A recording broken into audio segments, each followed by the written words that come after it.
altura, ¿no? No sé. No sé. Bueno, No, pero sí ya, está. vamos a hacer esto. Estamos quedando del examen. Ah, ya. Pregunta de examen. Vamos en este tema. Bueno, de este tema de cardiopatías congénitas, de válvula, voy a poner un poquito más al medio, a ver si podemos. Se ve mejor, ¿verdad? Sí. Ya. De este tema entran como 5 preguntas, ¿sí? De este tema de vascular, ¿sí? Este de aquí. ¿Ya? Bueno, si no son 3 mínimo, porque es un tema importante, patología vascular, especialmente con lo que tiene que ver con endocarditis, chicos, ¿sí? Endocarditis, ¿ya? Bien, entonces, respiramos profundo, respiren, metan aire. Después de unos 30 minutos hacemos la pausita para que vayan al baño y todo eso. ¿Sí? Pues se compren cigarros. ¿Está bien? Bien. Después la lista, la doctora Casón me dijo que les tome hoy y mañana. Mañana nos toca también, ¿no? Después, hoy día y el jueves la lista les toca. ¿Sí? Que les tome lista nada más. Porque no va a poder venirles a tomar. Entonces vamos a tomar lista de aquí de la asistencia. ¿Está bien, chicos? Ya. ¿Listos? Bueno, entonces arrancamos, ¿verdad? ¿Sí? Ya.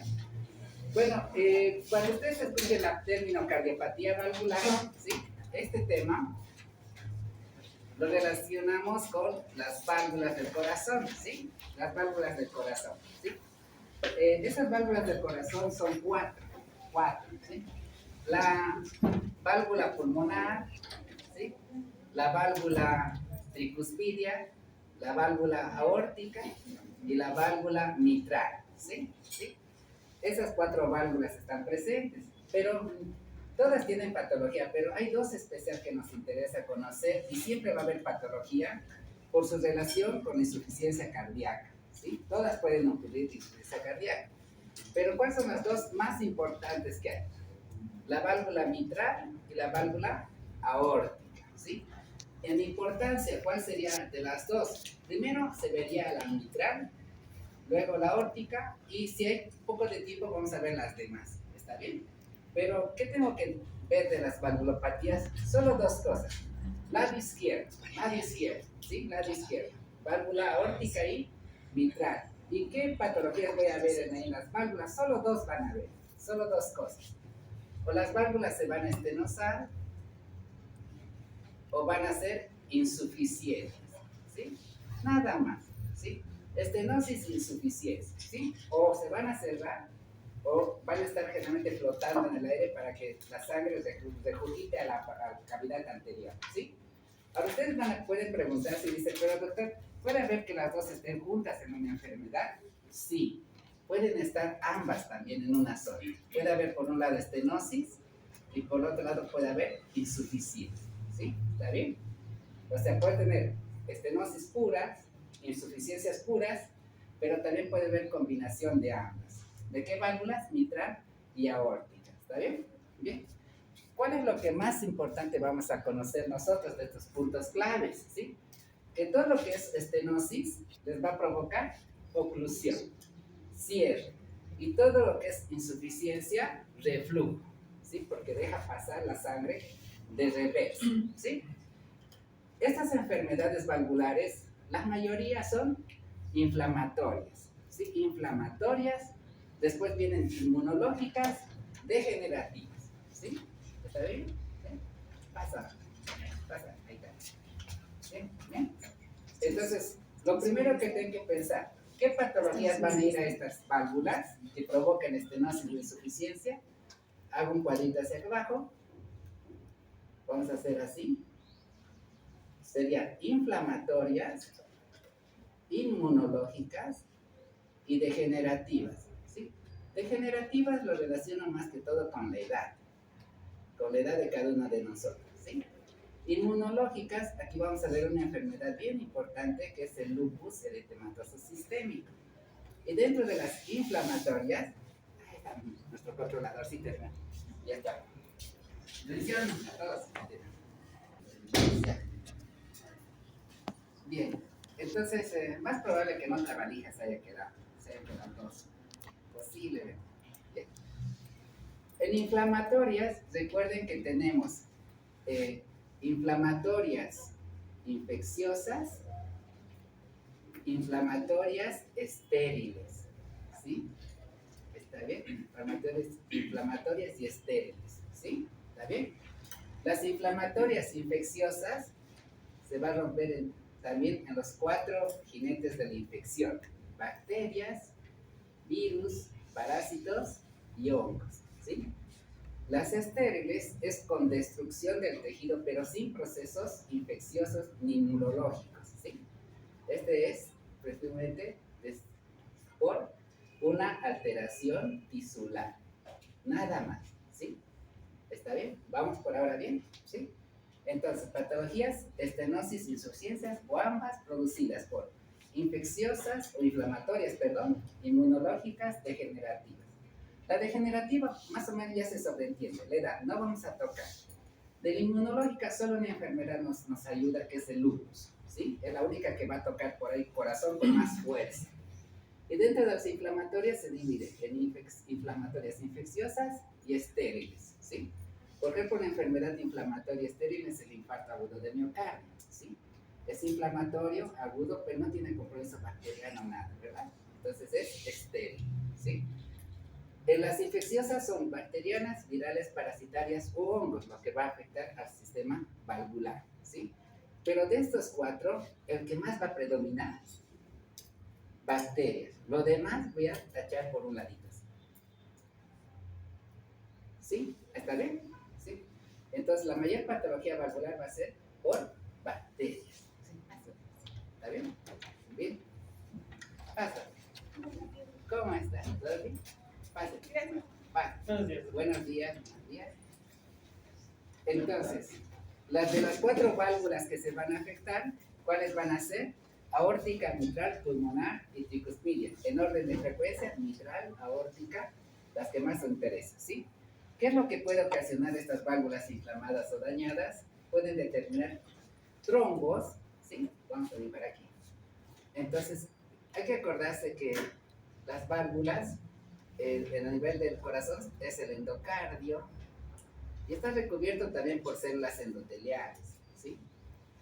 Y estas valvulitas que están acá, cuando se dañen, ya sea por proceso inmunológico y bacteriano o demás, lo que va a ocasionar es que se puede producir lesión endotelial, y la lesión endotelial va a precipitar a la formación de trombosis, ¿verdad? Entonces va a producir trombosis, o sea, lo que son las endocarditis, las vegetaciones, pero como la cavidad del corazón es muy grande en diámetro, no va a poder producir un infarto. Pero ¿qué va a pasar? El trombo puede crecer en tamaño y en algún momento ese flujo que viene de la sangre de lo que es una cavidad a otra produce flujo turbulento, y ese flujo turbulento puede ocasionar no solamente que se desprendan estas endocarditis en pequeños émbolos, sino también daño a nivel endotelial, ¿sí? Ahí. Y eso también puede originar trombosis, ¿sí? ¿Está bien? O sea, que nunca va a haber un infarto de toda la pared cardíaca, pero sí va a dar lugar a formación de trombosis, y si se rompen van a migrar pequeños émbolos que van a ir por el ventrículo izquierdo, salen por la aorta y van a producir infartos en muchos órganos. Esa es la importancia de la endocarditis, ¿sí? Si uno trata una endocarditis, puede precipitar a microinfartos a distancia con el tiempo. ¿Bien? ¿Sí? Bueno, vamos a ver. Entonces, por eso es un tema importante la endocarditis valvular, ¿sí? Entonces, inmunológico, ¿sí? Inflamatorio, principalmente es el bacteriano. Después, el estéril se llama endocarditis trombótica no bacteriana, ¿sí? Un asientito.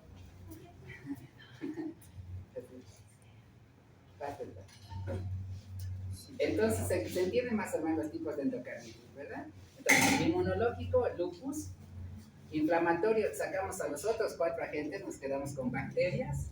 El estéril no tiene bacterias, no tiene compromiso inmunológico, es endocarditis trombótica no bacteriana. Metabólico por la diabetes puede ser, y degenerativa con legal, ¿sí? Eso es lo que hay que aprender por ahora. Bien. Ahora vamos a ver una de las enfermedades más frecuentes que hay, que es la endocarditis o fiebre reumática, ¿sí? La endocarditis o fiebre reumática, lo primero que hay que quitarnos de la mente, como dice, es que a veces consideramos que es bacteriana, ¿sí? La endocarditis reumática, ¿sí? Pensamos que es bacteriana, pero en realidad no es así. Es más bien una patología inmunológica. ¿Sí? Vamos a ver por qué es inmunológica y no bacteriana, ¿sí? Tiene dos fases, una fase aguda y una fase crónica. Fase aguda y una fase crónica, ¿sí? La crónica es la que va a tener secuela cardíaca y la aguda es inflamatoria. Bien, por ahora vamos a ver, ¿sí? ¿Cómo se desarrolla esta enfermedad? Que a veces pensamos que es bacteriana. Es que pasa que su origen de esta enfermedad de la endocarditis reumática, parte de las infecciones respiratorias, infecciones de la piel, ¿sí? Pues especialmente de una familia de bacterias que se llama Streptococcus. ¿Pero de qué familia? Beta hemolítico grupo A. ¿Bien? No se sabe. Bueno, pero otra vez. Entonces, primero, la fiebre reumática, ¿sí? Como su nombre dice, ¿cómo se le detectó esta enfermedad? Porque producía fiebre y dolor articular. ¿Sí? Eso producía. Fiebre y dolor articular. Por eso le decían fiebre reumática. ¿Bien? Entonces, ¿cómo empieza todo esto? Todo empieza con un problema de faringoamigdalitis, ¿sí? Puede ser una faringoamigdalitis o heridas en la piel en las cuales haya infección, y por tan mala suerte que el agente infeccioso que le está ocasionando es un estreptococo, beta hemolítico del grupo A. ¿Sí? ¿Está bien? ¿Sí? Es esta bacteria la que ocasiona algo que ahora les voy a comentar. Entonces, primero nos ubicamos. Un niño que tiene una faringoamigdalitis, ¿verdad? O tiene una herida en la piel. ¿Qué le vamos a dar a este proceso bacteriano? ¿Fármaco están llevando todavía? No. Todavía. Bien. Si es una bacteria, ¿qué le voy a dar? ¿Qué tipo de medicación? Antibiótico. ¿Sí? Antibiótico. ¿Sí? ¿Está bien? Bien. Entonces, una de las razones por cual esta fiebre reumática es cada vez menor en la población urbana es al gran uso de antibióticos de la familia de la penicilina, ¿sí? O sea, estos antibióticos generalmente son derivados de la penicilina, benzatínica, ceftriaxona, ampicilina, amoxicilina y demás, son de esa familia, ¿sí? Entonces, ¿qué quiere decir? Que nosotros, es raro que tengamos fiebre reumática actualmente, es raro. ¿Por qué? Nos enfermamos de la garganta y nuestro médico nos va a dar amoxicilina, les va a dar acitromicina, les va a dar por ahí amoxiclavulánico, ¿sí? Y todos ellos matan a esta bacteria, ¿sí? Pero ¿en quiénes va a darse la fiebre reumática actualmente? En todas las personas que son muy prevalentes y de incidencia generalmente pobre, la pobreza. ¿Está bien? Entonces, ¿dónde tengo que prestar atención? En las áreas periurbanas, en las áreas un poquito marginales que se dice. ¿Por qué? Un antibiótico de penicilina, no sé si alguno se ha puesto una penicilina benzatínica actualmente. ¿Cuánto cuesta? 80 creo que cuesta, ¿no? Más o menos el frasquito. Más la colocación de inyectable, unos 10 o 15. Estaríamos hablando de 100 bolivianos más o menos, ¿sí? O lo que hace la mayoría de las personas, les receta medicación, pero ¿qué hace la gente que por ahí vi el día a día? Toma el primer día, el segundo día, se mejora y deja de tomar, ¿sí? Sin darse cuenta que esta enfermedad puede ocasionar secuela cardíaca más adelante, ¿sí? Vamos a ver cómo lo produce, ¿está bien? Estamos viendo primero el origen, ¿sí? ¿Está bien? ¿Sí? ¿Está bien? Entonces estamos viendo el origen, ¿sí? De por qué es inmunológico versus bacteriano, ¿sí? Vamos entendiendo de a poquito, ¿sí? Tiene un origen primero en enfermedades faringoamigdales y pulmonares, pero vamos a ver por qué es inmunológico y no bacteriano, ¿sí? Entonces, prevalente, ¿sí? Antibióticos, a eso ha disminuido la prevalencia, ¿sí? Ahora, ¿qué es lo que ha pasado, ¿sí? Pasa que nuestro cuerpo, antes de que usen antibióticos, va a generar anticuerpos, ¿sí? O sea, genera nuestro cuerpo, nuestro sistema inmunológico, va a crear anticuerpos contra el estreptococo beta hemolítico. 3 tipos de anticuerpos produce, ¿sí? La primera es el anticuerpo antiestreptolicina, más conocida como ácido o ASO, la hialuronidasa, ADN hialurinasa, y la capsular M, ¿sí? Estos 3 tipos de anticuerpos producen nuestro cuerpo para atacar al beta hemolítico si no tomamos antibióticos, ¿sí? ¿Está bien? Ataca y lo destruye, lo elimina, lo deja sin secuelas, ¿sí? Pero ¿qué pasa? Y en forma involuntaria, este anticuerpo de la cápsula M también lo tiene nuestro tejido conectivo.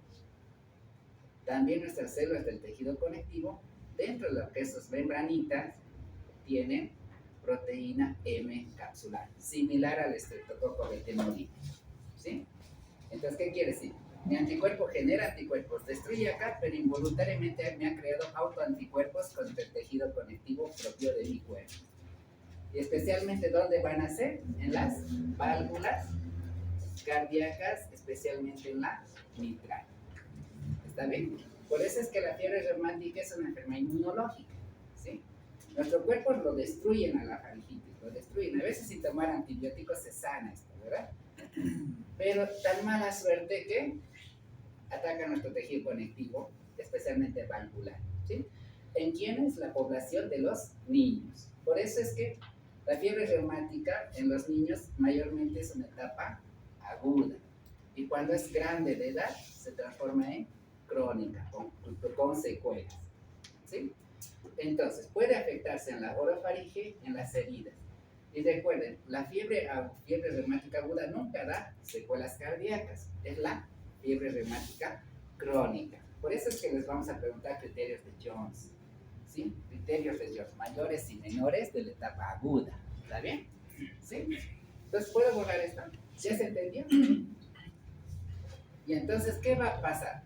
Entonces, vamos a tener un poco de lo que se llama hipersensibilidad inmunológica al tejido conectivo, dada por nosotros mismos. Nosotros mismos creamos esos anticuerpos. ¿Cuáles son esos anticuerpos? Salud. La estreptolicina, más común conocida como ASO, pero aquí creo que lo llaman ASTO, ¿verdad? Los laboratorios. La adenasa y hialuronidasa, ¿sí? Y la proteína M capsular. Esta es la principal en la cual hacemos lo que se llama reacción cruzada. Reacción cruzada quiere decir que por una parte ataca a la bacteria y por otra se va al tejido conectivo de nosotros, ¿sí? Reacción cruzada.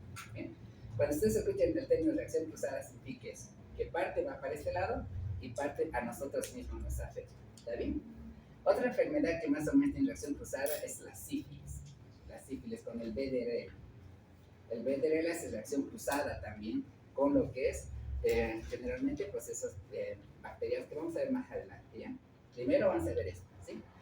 Entonces, ¿cuáles son las mejores pruebas que en el suero van a pedir ustedes para detectar fiebre reumática ante la sospecha de los criterios de Jones? Entonces, el más fiable es esta, la prueba de ASTO. Utiliza mucho para demostrar infección causada por el estreptococo, la prueba de ASTO, ¿sí?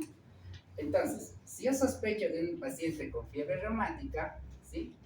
Que es en la etapa aguda, vamos a ver cuáles son los criterios, ¿sí? Aparte de la clínica, la sintomatología, tengo que pedir laboratorio. Y en el laboratorio lo que tengo que pedir, ¿puedo pedir los 3? Sí, pero el que más fiable para detectar infección va a ser la prueba de ASTO. Si sale ASTO positivo en la sangre, significa que el proceso infeccioso es por un estreptococo. Entonces hay que dar amplio espectro de las penicilinas, ceftriaxona, cefalopina, todas esas cosas por viento venoso. ¿Está bien? ¿Por qué hay que agarrar en esta etapa? Porque recuerden que si lo deja, la fiebre crónica reumática va a dejar secuela cardíaca, que ahora vamos a ver cuáles, ¿sí? Entonces, ¿entendí, chicos? ¿Sí? ¿Sí? Entonces pasamos en esto. Miren, la proteína capsular, forma cruzada, está en proteínas del tejido conectivo humano y se cree que tiene implicación en la fiebre reumática. Por eso es la parte inmunológica y no bacteriana. Bien.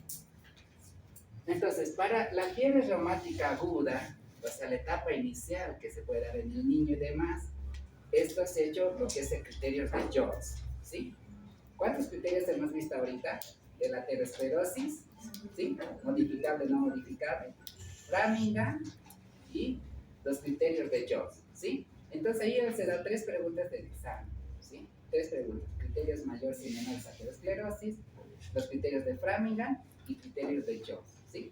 Con que eso aprendamos este semestre, tranquilo, ¿ya? Entonces, ¿qué tengo que hacer en la fiebre reumática aguda? Tengo que hacer, generalmente, tengo que hacer 2 criterios mayores y uno menor, sospecha de fiebre reumática, o 2 menores y uno mayor, ¿sí? Como su nombre dice, fiebre reumática aguda, entonces es un proceso inflamatorio. ¿Cuáles son los criterios mayores? Primero, se ha visto que de 100%, 35% ha tenido carditis, o sea, proceso inflamatorio de todas las capas del corazón. Carditis significa no solamente afección valvular, sino también en el miocardio, pericardio y el endocardio, ¿sí? Y todo el proceso inflamatorio se llama carditis, ¿sí? Ese es un criterio mayor, el problema más grande de la fiebre reumática. Ahora vamos a ver por qué. Porque va a tener alteración valvular con lo que son las vegetaciones, ¿sí? Vegetaciones acá. Debajo del subendocardio está el sistema de conducción eléctrico, no sé si se acuerdan, el sistema de Purkinje, circula por acá abajo. Como el proceso inflamatorio, va a afección del sistema eléctrico, por así decirlo. El sistema eléctrico se va a alterar y vamos a tener bloqueos, especialmente zona auricular, nodo auriculoventricular, y vamos a tener finalmente lo que se llama arritmias. Puede dar lugar a arritmias también, ¿sí? Vamos un poquito más allá. En el miocardio hay una lesión bien característica que se llama cuerpos de Archoff. Cuerpos de Archoff. Este es bien característico de la fiebre reumática. No lo tiene ninguna otra enfermedad. Entonces, si encuentran en una autopsia corpúsculos de fiebre de cuerpos de Archoff, es fiebre reumática, ¿sí? ¿Está bien? Y finalmente, el proceso inflamatorio que va a ir toda la pared va a producir una pericarditis que se llama fibrinosa o puruleña. Ahora vamos a ver cómo se dice. ¿Está bien? Entonces, la fiebre reumática, problemas cardíacos, ¿sí? Pero no solamente se queda ahí, recuerden que es una bacteria que produce anticuerpos y todo el tejido conectivo se ve afectado. ¿Qué otro órgano más va a ser afectado? Las articulaciones. Por eso es fiebre reumática, fiebre reumática. Ataca corazón, hay un corazoncito, articulaciones, un huesito, ¿sí? Después vamos a ver movimientos de Corea porque afectan los nervios, como les comentaba, ¿verdad? Tema de conexión. Eso está bien. Entonces, eso. Fíjate un poco.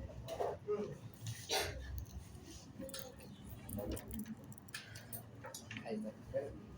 Cuidado con el electro. No creativo.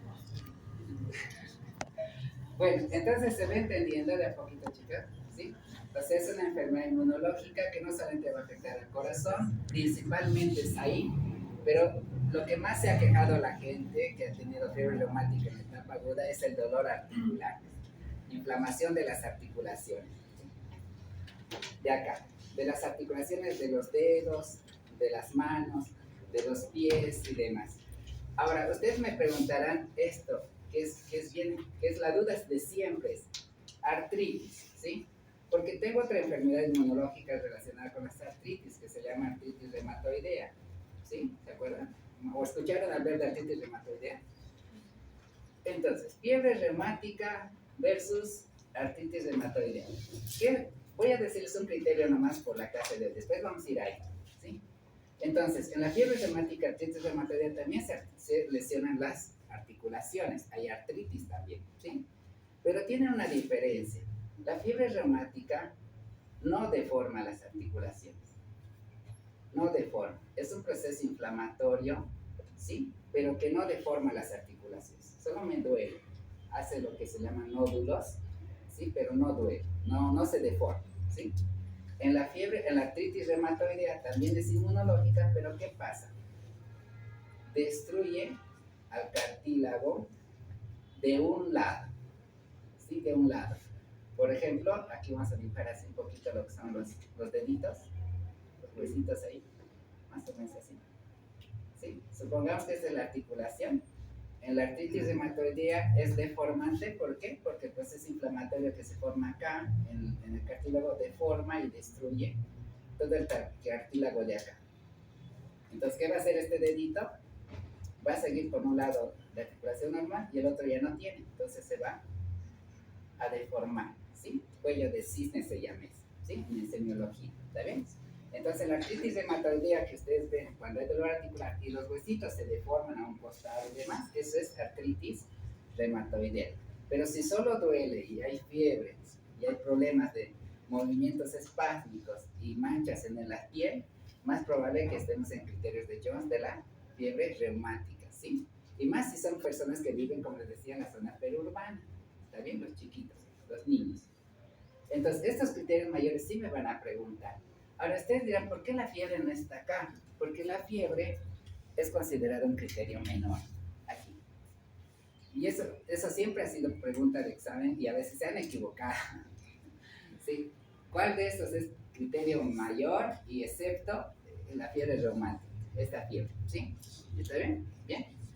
Después, ¿qué otros criterios menores tienen? Artralgias es también un criterio menor, o sea, también dolor en las articulaciones grandes, alteración del electrocardiograma, y aquí arriba hay dos proteínas que también son de criterio menor. Una es una proteína pentamérica, no sé si se acuerdan de esa proteína pentamérica, sí, esta de acá, esta de aquí. Entonces, el año pasado nos han enseñado que, digamos, dentro de inflamación aguda, dos parámetros que nos ayudan en la sangre para valorar si hay proceso inflamatorio es pedir eritrosedimentación y PCR, ¿sí? Entonces, ¿qué va a pasar? Entonces, cuando yo tengo un proceso inflamatorio y yo quiero averiguar la causa de esto, ¿sí? Si es bacteriano, si es viral y demás, tengo que pedir BES y proteína C reactiva, ¿sí? Entonces, glóbulos blancos, aquí voy a pedir neutrófilos, linfocitos, monocitos, basófilos, ¿qué más me falta acá? Eosinófilos, plaquetas, y acá abajo van a ver que los médicos piden PCR y el BES, velocidad de eritrosedimentación, ¿sí? ¿Por qué se pide estos dos de acá? Este de acá especialmente va a complementarles a los glóbulos blancos para que ustedes sepan que es proceso inflamatorio, ¿sí? Por ejemplo, el PCR normalmente no está en la sangre, no está presente en la sangre. Pero no confundan con el PCR, que es la polimerasa de lo que es la parte viral, ¿sí? La cadena de polimerasa reactiva, la que hacemos en COVID, es otra, ¿sí? Esta PCR es una proteína que primero, en la sangre normal, no está presente, ¿sí? Cuando está presente en sangre, significa proceso inflamatorio, ¿sí? Eso ya tienen que parar las orejitas cuando están. Ustedes, hay un paciente que esté con fiebre, dolor descompensado, tiene fiebre que no baja, siempre le van a pedir diferencial de glóbulos blancos y PCR. Le sale PCR positivo y hay un proceso inflamatorio, puede ser bacteriano, que está oculto, que no vemos, y ahí le mandan a hacer cultivos más, ¿sí? Entonces, esta PCR, ¿dónde está ubicada? ¿Alguien se acuerda? ¿Dónde está alojado? En el sistema de nuestras defensas de glóbulos blancos. ¿Dónde está esta proteína? ¿Dónde está puestita? ¿Sí? Generalmente esta PCR está son proteínas que se encuentran en los leucocitos polimorfonucleares, ¿sí? A nivel intracitomembranoso, por acá. Ahí. En los leucocitos y también en los monocitos. Ahí está. Es una proteína pentamérica que aparece en los polimorfonucleares y los monocitos. Por eso es inflamatorio, proteína inflamatoria, porque va a estar relacionada con el polimorfo nuclear, ¿sí? Entonces, si yo tengo glóbulos blancos elevados hasta 10.000 es lo normal, ¿se acuerdan? Ahora, supongamos que yo tengo una apendicitis. Vamos a hacer con el apendicitis para que quede bien el PCR y no nos olvidemos más, ¿sí? Tengo un dolor precordial, dolor abdominal, ojo ilíaca derecha, cumple positivo, todo positivo, ¿sí? Pero tengo que pedir laboratorio. Y en eso me acuerdo, voy a ver si es cierto de la PCR, ¿sí? Entonces dentro del laboratorio pide y le sale 12.000 glóbulos blancos, o sea que hay una leucocitosis, o sea, está elevado con 2.000. Y después tengo que pedir si el diferencial.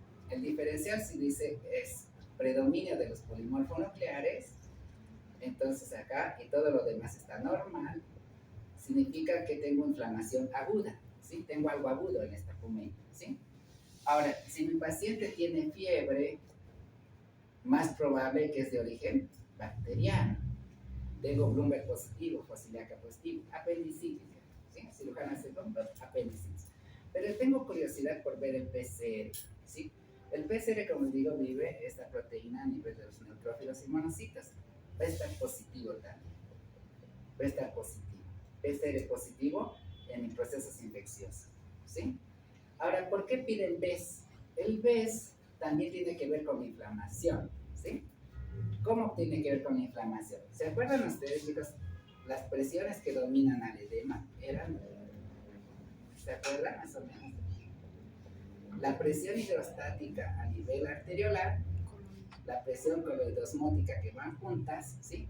Y cuando hay proceso inflamatorio, ¿qué pasa con esos vasos sanguíneos? Van a empezar a tener vasodilatación. O sea, va a haber vasodilatación, va a llegar más sangre acá y va a haber permeabilidad por la histamina al espacio intersticial. Aquí. ¿Sí? Al espacio intersticial. ¿Sí? O sea que sale líquido al espacio intersticial. Recuerden el término carditis. Carditis. ¿Sí? Proceso inflamatorio agudo. Carditis. ¿Sí? Entonces sale líquido al espacio intersticial, ¿sí? Salen leucocitos polimorfonucleares por la migración, proteínas, y se quedan las proteínas que también acá. Pero se ha salido todo el líquido hacia afuera, ¿sí? ¿Verdad?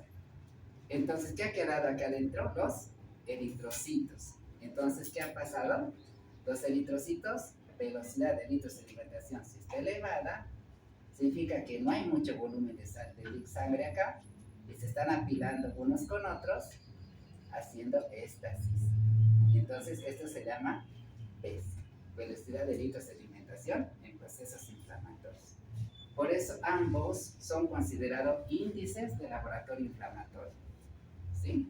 Entonces eso es bien típico cuando roten cirugía.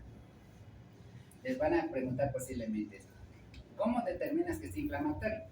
Entonces les responden, sí, doctor, proceso inflamatorio, hay una alteración vascular, celular, ¿sí?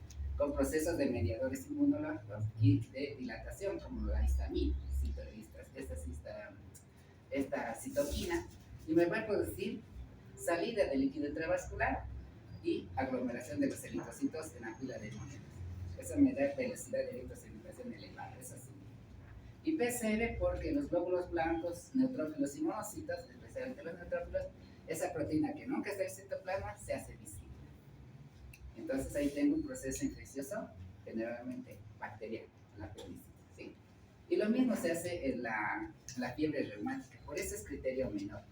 ¿Por qué? Porque acuérdense que es en su etapa aguda, toda esta etapa aguda es inflamatoria, es inflamatoria. ¿Por qué? Si ustedes ven esto, acá voy a ir atrás un ratito, ¿sí? Entonces, ¿por qué se pide eso? Miren, itis, inflamación. Itis, inflamación, ¿sí? Artritis y corazón, ¿sí? Después, fiebre, que puede ser el producto también ocasionado por esa bacteria inicial del estreptococo. Y después lo demás tiene que ver con patología que no es tan importante. ¿Está bien, chicas? ¿Se entendió? ¿Bien? Respiramos un poquito. Dale. Respiren un poco, ¿sí? ¿Bien? Ahora vamos a continuar. ¿Sí? ¿Alguien quiere ir al baño o algo? ¿No? ¿Sí? Entonces, yo creo que el temario lo vamos a terminar el jueves. Estamos bien, estamos con buen temario, ¿sí? Hasta lo que es tumores cardíacos, ¿no? ¿Vale? Y ahí terminamos todo el temario para el lunes. ¿Sí? ¿Está bien? Recuerden entonces, ¿qué les voy a preguntar de acá? De criterios de Jones. Más que todo criterios de Jones. Después vamos a ver más adelante diferencias de las endocarditis, diferencias. Y la serología, laboratorio. ¿Qué le van a pedir a cada endocarditis? ¿Está bien? ¿Listo? Ya se avisaron las preguntas. Ya. Bueno. ¿Sí? ¿Abro la puerta o están bien? Estoy chismeando. Pues. ¿Abro o está bien eso? ¿Abro? Sí, ¿no? Porque se nota. Está calor. Sí, porque si no hace calor. Ya. No les molesta. Ya. ¿No? Ya. Entonces despiden. ¿Alguien quiere ir al baño? ¿No? Hay que tomar su cafecito ahí, ¿saben? Su tecito. ¿Sí? ¿Sí? Sí.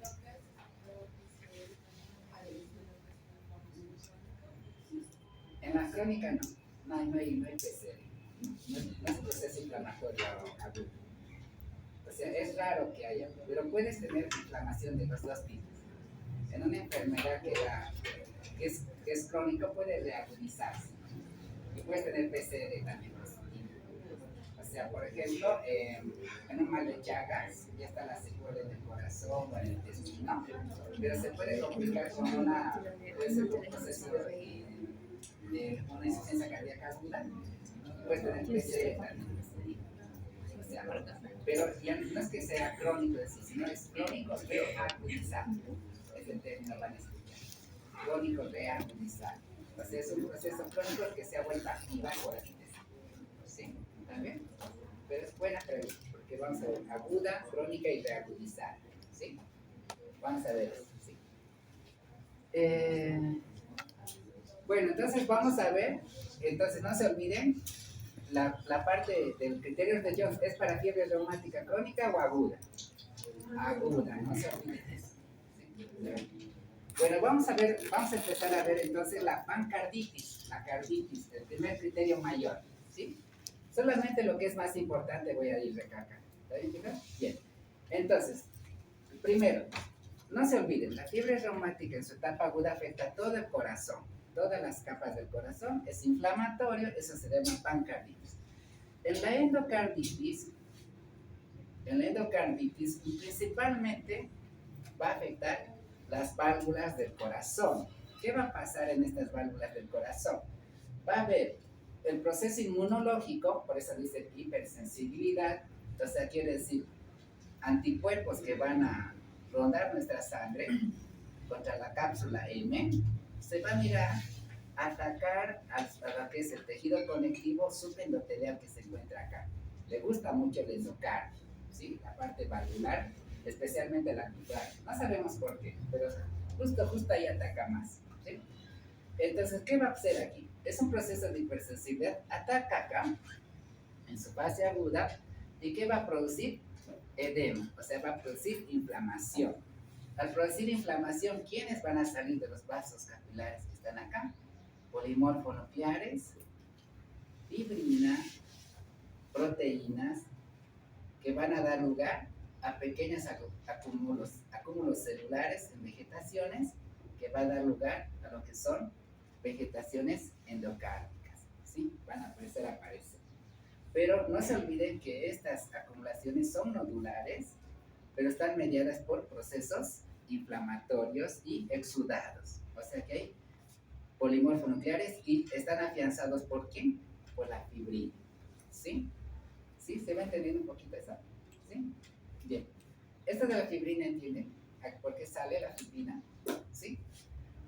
Recuerden que en la sangre circulante está el fibrinógeno en su forma inactiva, pero cuando hay lesión tisular, el factor tisular activa el sistema de coagulación, ¿sí? Y da como resultado la formación de fibrina.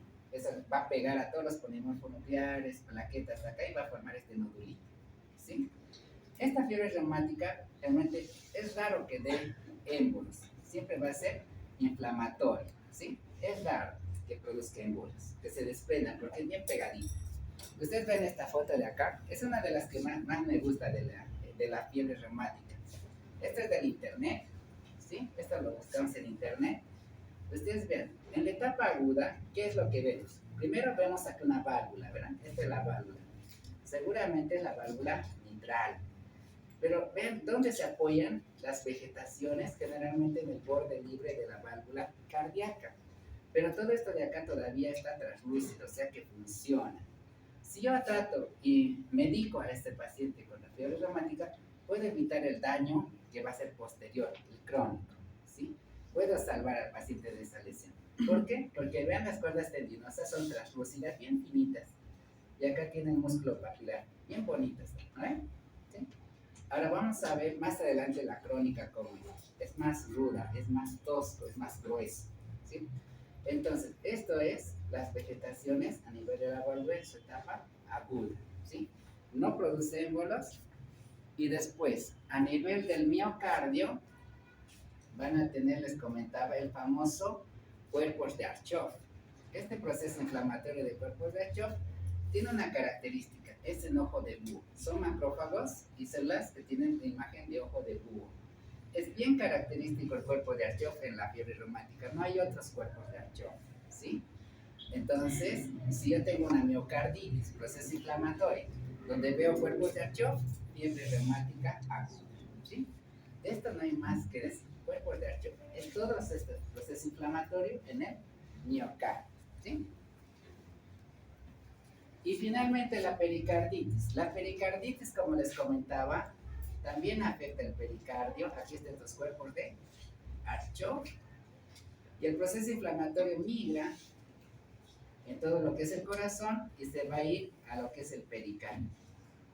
En el pericardio va a ocurrir exactamente lo mismo que en el nódulo de las vegetaciones. Hay proceso inflamatorio. ¿Quiénes van a salir acá afuera? Van a salir polimorfo nuclear, proteínas y fibrina. Y recuerden que la fibrina, que se activa del fibrinógeno, va a formar hebras, o sea, como pequeños hilos. Y eso va a hacer que el pericardio se pegue la hoja parietal con la visceral. Y le va a dar una imagen en pan y mantequilla. ¿Y eso qué se va a transformar? Pericarditis fibrinosa. ¿Sí? Esa es una diferencia que vamos a ver más adelante con el tumor del corazón, que da también pericarditis, pero no fibrinosa, serosa, ¿sí? Entonces, esta pericarditis fibrinosa, ¿qué complicación va a traer?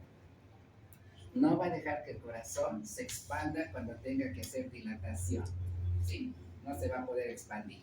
Lo va a hacer una pared gruesa, no se va a poder expandir y va a terminar todo este proceso en insuficiencia cardíaca. ¿Sí? ¿Está bien? ¿Sí?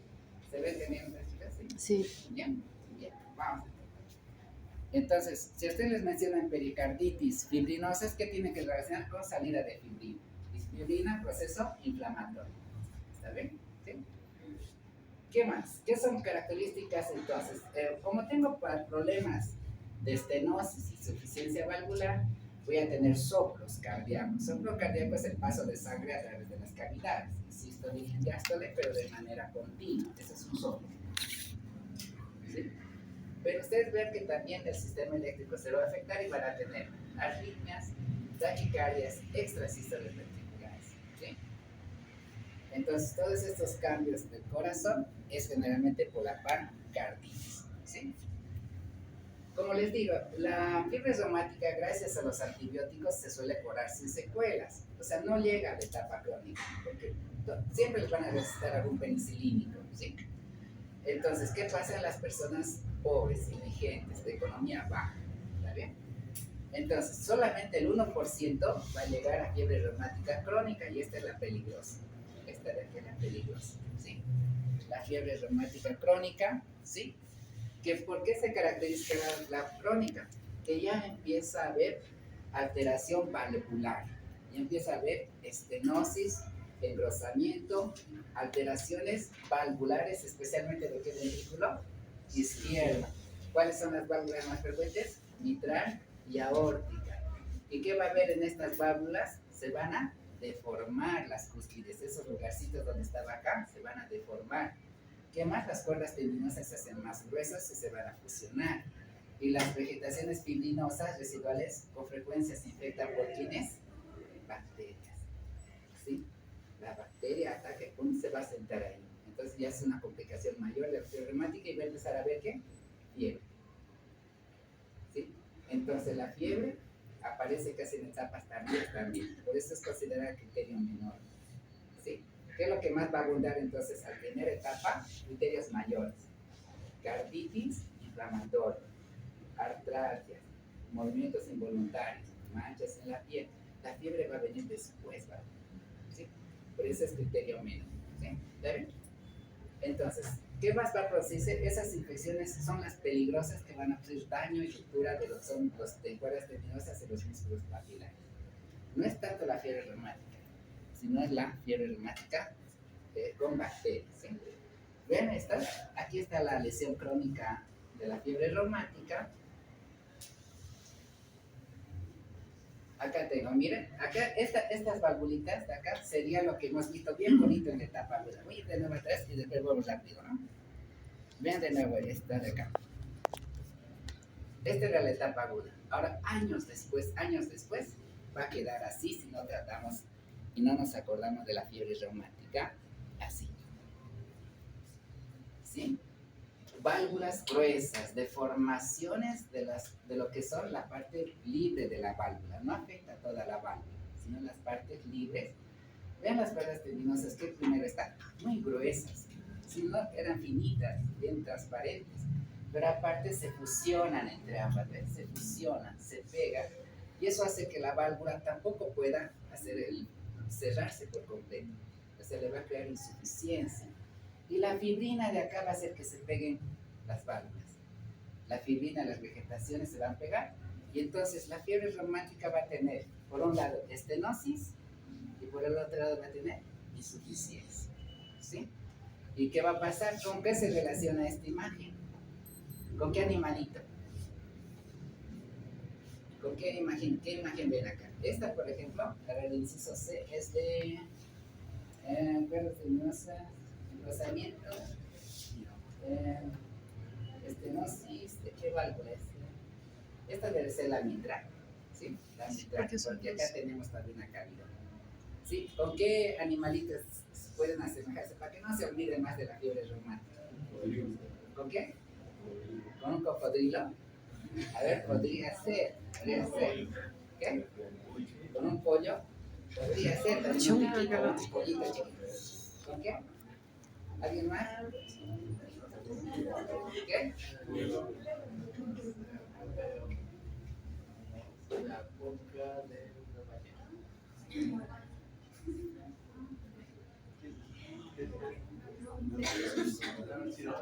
Sirena. Es con la cabecita de un pescado. De un pez, de un pescadito. ¿Sí? Entonces lo que se dice es que la fiebre reumática tiene la válvula de estenosis y se asemeja a la cabecita de un pescadito. Así, ¿sí? Entonces, ¿qué va a pasar con este paciente? Ya dijimos que toda patología cardíaca va a llevar insuficiencia cardíaca, ¿sí? Entonces, el riesgo más grande es que entre falla cardíaca derecha, izquierda primero, derecha, agitación. ¿Qué tengo que hacer acá? ¿Me va a funcionar alguna medicación en este tejido que está fibrosado, que está con fibrina, duro? No. No. Es como la aterosclerosis. No, es irreversible y es este daño. Entonces, ¿qué me va a quedar? Simplemente hacer una cirugía, sacar esas válvulas que están ocluyendo y poner implantes valvulares, prótesis valvular, ¿sí? Entonces, en resumen, todo lo que ocasione cronicidad no se puede subsanar, ¿sí? Todo el ¿sí? Y eso es para todas las enfermedades, ¿sí? Por ejemplo, un paciente con Chagas, vamos a ver más adelante, el jueves, vamos a ver, empieza de esta manera. El Chagas no es que es patología directamente del corazón, esa es la secuela ya crónica. El Chagas empieza también con pancarditis. Vamos a ver que afecta con miocarditis, empieza, con afectación del músculo por los parásitos del Trypanosoma cruzi, ¿sí? Entonces, cuerpos de choque, engrosamiento, unión, cuerdas tendinosas, cabecita de pescado, estenosis, insuficiencia, circulación, cambio valvular, ¿sí? Cambio valvular. Ahora, si a mí me cambian en la válvula, me ponen esas prótesis que las vamos a conocer, que pueden ser de chanchito o metálica, ¿sí? Porque hay la biológica también, que siempre voy a usar de por vida. Estos cuerpos extraños son. ¿Qué siempre voy a usar? ¿Qué medicación? De por vida. Si este es metálico, es un metal que voy a usar de por vida, anticoagulante. Porque recuerden que este es un proceso, cuerpo extraño, metálico, que va a friccionar. Entonces voy a usar anticoagulante de por vida si me pones reemplazo valvular protésico de origen metálico, titanio, ¿sí? Pero si es de un chanchito, no necesita a veces anticoagulante. Pero el tiempo de exposición dura poco la válvula del chanchito, ¿sí? Usamos todo del chanchito, pobrecito, ¿no? Se lo comen ustedes los domingos. Pobrecito. No sabe lo que les espera. El chanchito no sabe lo que espera. No, ustedes no. El chanchito, el chanchito. Bien, entonces, ¿qué voy a tener? En la fiebre reumática, por un lado estenosis y por otro lado insuficiencia. Todo va a repercutir en insuficiencia cardíaca. ¿Está bien? Las dos van a tener. ¿Está bien? Bien. Ya terminamos, chicos, ya terminamos. Entonces, ¿cuál es la válvula más afectada? La estenosis mitral, ¿sí? Esta válvula entonces no se abre por completo en estenosis, en diástole, y dificulta el flujo normal de sangre de una cavidad auricular y ventrículo. Entonces, como dificulta, no se olviden retrógrado, hacia atrás, ¿sí? Este que nos habla acá, no, la sangre se va a ir hacia arriba. Congestión pulmonar, disnea, insuficiencia cardíaca derecha, falla cardíaca, ¿sí? Después, en insuficiencia pasa exactamente lo mismo, ¿sí? En insuficiencia cardíaca, ¿sí? Entonces no se olviden, boquita de peso, ¿sí? Una boquita de peso, ¿ya? Bueno, este está más bonito, este está sonriendo, ¿no? Este es espiritual, así tenemos. Lo dan para abrirlo. ¿Saben a quién me hace acuerdo esto? No sé si vieron de los Simpsons ese pescadito que hace un capítulo que tiene fuerza. ¿No? Creo que tira el bracito, no sé si aquí, así, hace con las manitas así. Como un músculo así. Creo que es un logo así. ¿No ven? No sé si alguna vez han visto un capítulo de los Simpsons. Creo que son largas. ¿Sí? ¿Ya? Entonces, no se olviden, sin boca de pez. ¿eh? Ahora vamos con otro, ¿ven? Sí. Bien. Entonces no se olvide, entonces insuficiencia, estenosis siempre me va a llevar a congestión pulmonar. Por congestión de presión o de volumen, ¿sí? Insuficiencia cardíaca. Entonces, ¿qué otro tema tienen que aprender en el examen? Insuficiencia cardíaca. ¿Sí? Ya de a poquito los temas principales van saliendo, ¿ven? ¿Sí? Ahora, cuando la válvula es insuficiente, también pasa lo mismo, pero la cosa es que el problema es el volumen, ¿no? El flujo de sangre del ventrículo izquierdo vuelve a la aurícula derecha, aumenta la presión y nuevamente afecta al pulmón y después aurícula derecha y insuficiencia cardíaca. ¿Sí? Resumen, es un soplo sistólico en lo que es la sístole del corazoncito. ¿Bien? ¿Cuáles son las estenosis aórtica? ¿Qué es lo que va a producir? Lo mismo. ¿Sí? ¿Y qué tipo de hipertrofia va a ser en el ventrículo izquierdo? ¿Concéntrica o excéntrica? Si es una estenosis. ¿Se acuerdan? Sí. En vez de que sea la arteriola, la que esté afectada es la estenosis acá. Entonces el ventrículo izquierdo tiene que ver con mayor fuerza de carga, porque este estenosado.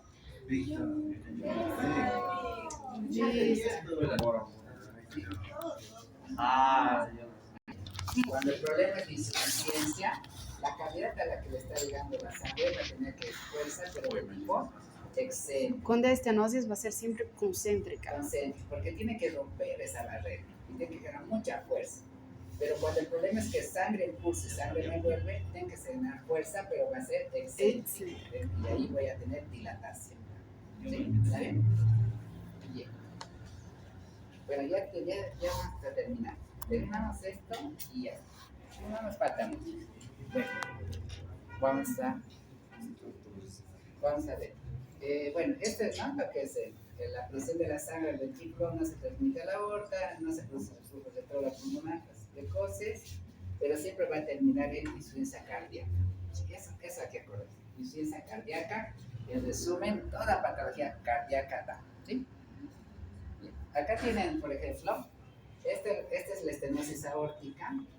Vean, hay insuficiencia por acá y como las válvulas se han estenosado por las vegetaciones que se dan a nivel de la superficie libre valvular y gracias a la fibrina.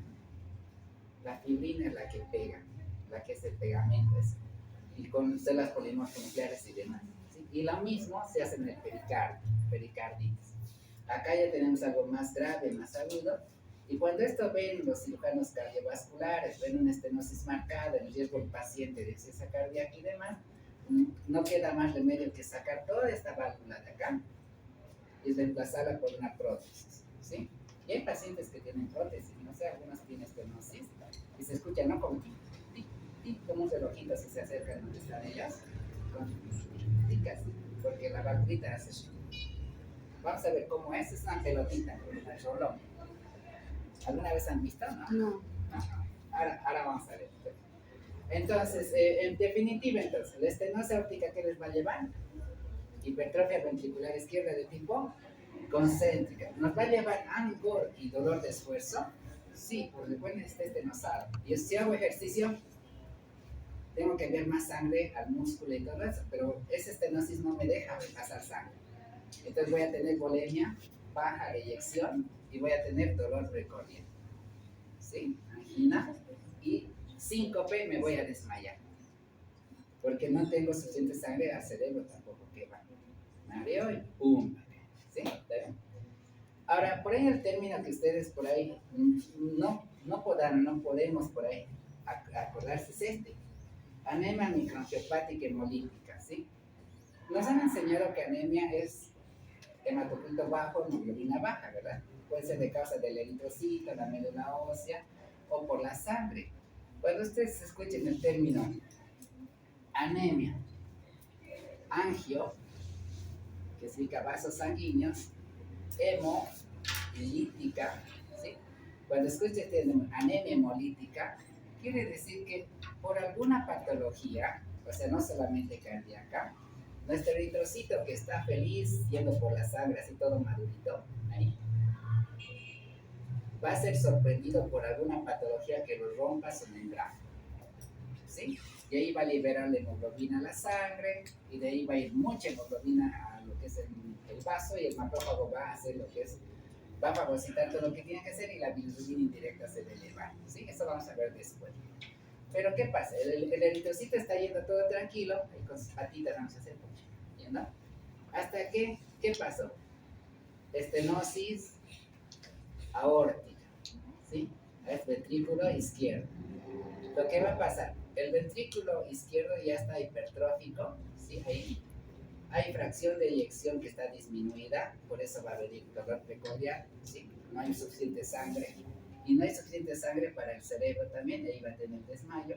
Ahora falta saber cómo se produce la anemia en estos pacientes. Se va a producir porque el eritrocito, algunos van a poder pasar por ese pequeño orificio que está acá, y otros se van a estrellar contra la pared, y se van a romper. Sí, porque recuerden que hay mucha fuerza acá, flujo turbulento. Entonces, ¿qué pasa? Si les digo, el error sería, si botamos un iPhone allá y lo decimos, es gratis, el que primero lo gana, ¿qué va a pasar? Algunos van a poder pasar, los otros se van a lastimar, porque se van a golpear contra todo eso, ¿sí?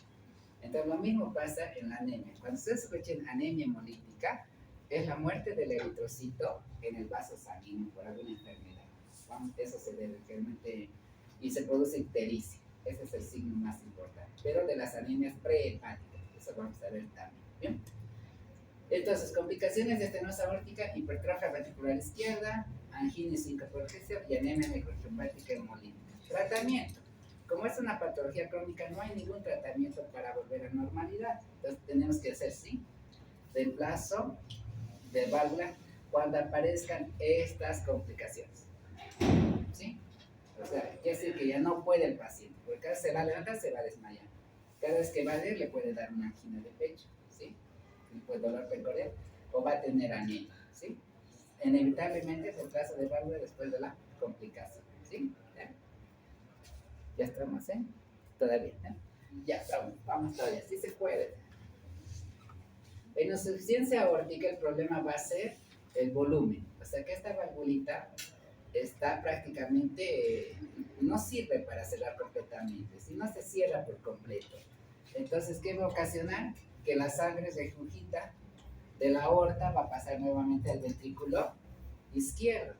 Pero ahí no va a haber hipertrofia concéntrica, porque el problema es volumen. Entonces, ¿qué vamos a tener? El ventrículo izquierdo ahí se va a dilatar. Y cuando se dilate va a ser una hipertrofia de tipo excéntrica. Entonces aquí es otro tipo de hipertrofia. Porque el problema en la insuficiencia va a ser que mucha sangre llega. Entonces tiene que tener fuerza igual, pero la hipertrofia va a ser de tipo excéntrica. Tratamiento, igual reemplazo valvular cuando se desarrolle el problema. ¿Sí? ¿Está bien? ¿Sí? Entonces, ¿a quién le gusta cirugía cardiovascular? Esto van a hacer. Es bonito. ¿Cuál es la complicación entonces de la fiebre reumática? Que se infecte con bacterias. ¿Sí? Entonces, vieron fiebre reumática, tocamos el origen, los mecanismos, las secuelas y demás. ¿Sí? Ahora, el otro tipo de patología valvular que vamos a ver, ¿sí? Tiene que ver con la más peligrosa de todas las valvulopatías, que significa la endocarditis infecciosa. ¿Sí? ¿Por qué es la más peligrosa de todas? Porque para la fiebre reumática, para tener una secuela cardíaca, pueden pasar años, ¿sí? Años pueden pasar. Pero esta nos puede afectar dentro de las primeras horas también. Primeras horas, ¿sí? ¿Qué quiere decir? Es un proceso inflamatorio también, afecta el endocardio principalmente. Esta tiene particularidad de no ir al miocardio, no va al miocardio y tampoco va al pericardio, se va a ir a las válvulas, ¿sí? Y en las válvulas, ¿qué va a producir? Destrucción. Las va a destruir. Todo lo que es el proceso valvular que está ahí, las bacterias, las cuerdas tendinosas, el músculo valvular, va a destruir totalmente a las válvulas, a las cuerdas tendinosas y a los músculos valvulares. Va a destruir prácticamente todo lo que es válvulas, ¿sí? Entonces, ¿qué va a pasar? Generalmente la endocarditis infecciosa es de origen bacteriano. Cuando es infeccioso, no se olviden, son los 4 jinetes. Bacteria, virus, parásito y hongo. Y en las endocarditis priman las bacterias. ¿Sí? También, origen bacteriano. Estas bacterias pueden ser gram positivas, gram negativas. También puede haber hongos, pero las más producientes son las bacterias. ¿Cuáles son las que hay que más especialmente? Estreptococo, pero no de la familia de hemolítico A, sino los otros tipos de estreptococos, los diplococos, los gram positivos, gram negativos y los estafilococos. Ejemplos de ellos son Streptococcus viridans, no destruye la válvula, ¿sí? Tengo el Staphylococcus aureus, el más agresivo, ¿sí? Pues, generalmente el aureus viene por la... Recuerden que el aureus vive en la piel, ¿sí? Entonces, ¿quién va a tener endocarditis de este tipo? Especialmente los que se inyectan las drogas, los que por el leche endovenoso. De aquí, ¿verdad que no se limpian? Directamente se ponen ahí. Entonces, el aureus ingresa de esa manera y afecta la tricúspide, ¿sí? Esto podría ser pregunta si quieren, ¿sí? Porque sería interesante. ¿Cuál de las endocarditis produce infección, destrucción de la tricúspide? Porque hemos hablado de mitral aórtica, pero es la primera vez que tocamos a la tricúspide, que se da generalmente por drogas de alta virulencia, Streptococcus aureus. Después se les aplicó que epidermitis en las prótesis y generalmente, ¿qué van a ocasionar? Destrucción total de las válvulas. Este yo creo que al que más hay que temer, ¿por qué? Porque va a producir fiebre, soplos, porque ya las válvulas no son continentes, va a ir a afectar también las articulaciones con los nódulos de Osler, anemia crónica, porque los eritrocitos se van destruyendo constantemente. Y en el laboratorio, esa es la diferencia. Para la fiebre reumática era prueba de asto, ¿sí? Pero para diferenciar de las endocarditis bacterianas, especialmente, tengo que pedir asto más cultivo. Ahí está la diferencia. Si en el análisis de sangre les da ASTO negativo y cultivo para estafilococos, su endocarditis es bacteriana. Si me da ASTO positivo y cultivos negativos, es por la fiebre reumática. Estreptococo de la familia beta hemolítico anticuerpos. ¿Sí? ¿Está bien?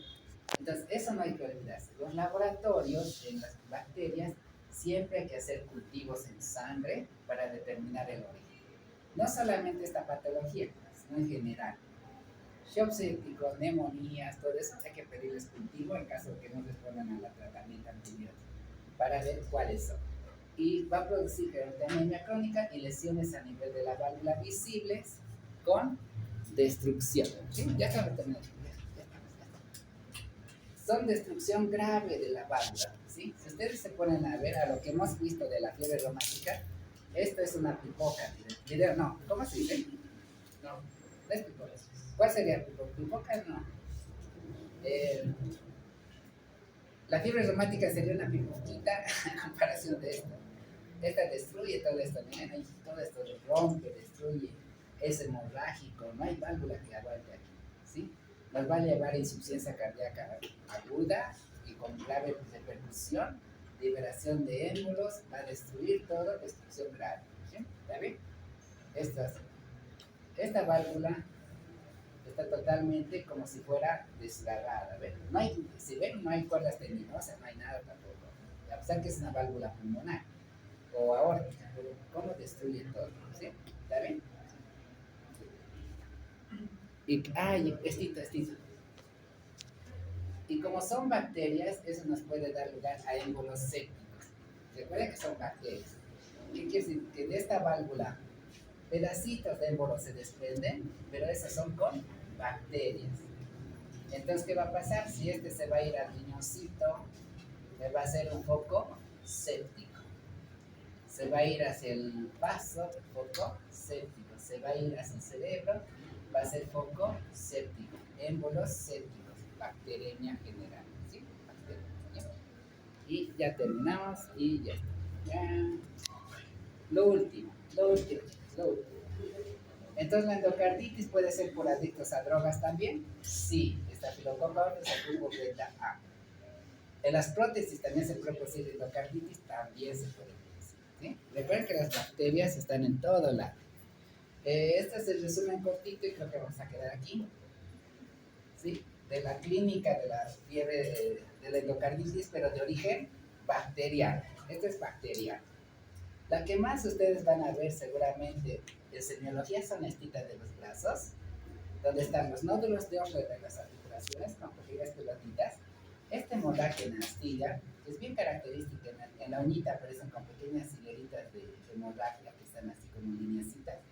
Y la colpaquia digital con pequeños tamborcitos. ¿Sí? Este es bien notorio. Después, ¿qué más van a ver? Manchas de biota, hemorragia subconjuntival, embolias cerebrales, los soplos del corazón, hematuria, embolios sépticos, alteración vascular, pero siempre estas de acá. Acropaquias, hemorragia en astilla. Acropaquias, exantema petequial. A ver si ya con eso ya nos vamos a torturar. Bueno, ¿qué más? Bueno, las endocarditis infecciosas entonces pueden complicar a la fiebre reumática, sí. Pueden complicar a la cardiopatía congénita, sí. Pueden complicar a la estenosis aórtica, sí. Colapso mitral, sí. O sea, las bacterias una vez que ingresan pueden afectarnos cualquier patología cardíaca, ¿sí? Nos afectan en todo eso. ¿Sí? Creo que la doctora ya terminó. Vámonos. Bueno, después por continuidad va a afectar el proceso inflamatorio de la fiebre. ¿Sí? Estoy tratando de que aparezca el otro. Bueno, aquí vamos a quedar. Complicaciones del endocarditis bacteriano, ¿sí? Destrucción grave valvular, diseminación de las bacterias, causan insuficiencia, soplos cardíacos, destruyen las válvulas y puede dar embolias, no se olviden sépticas, porque son embolias infecciosas, puede dar lugar a que se produzcan infartos con abscesos bacterianos y formación de inmunocomplejos, ¿sí? Y esta es la en astillas. Endocarditis, esos son los nódulos de Ohler, la acropaquia así como tamborcito, y vean aquí las uñitas, vienen con pequeñas hemorragias aquí. ¿Sí? Esas hemorragias en las tiras subclavial es un signo que siempre aparece en la fiebre reumática de origen infeccioso. ¿No? Ya, quedamos ahí, ¿no, chicos? Porque si no, vámonos. Con más frecuencia que acá. Vámonos. ¿Ya?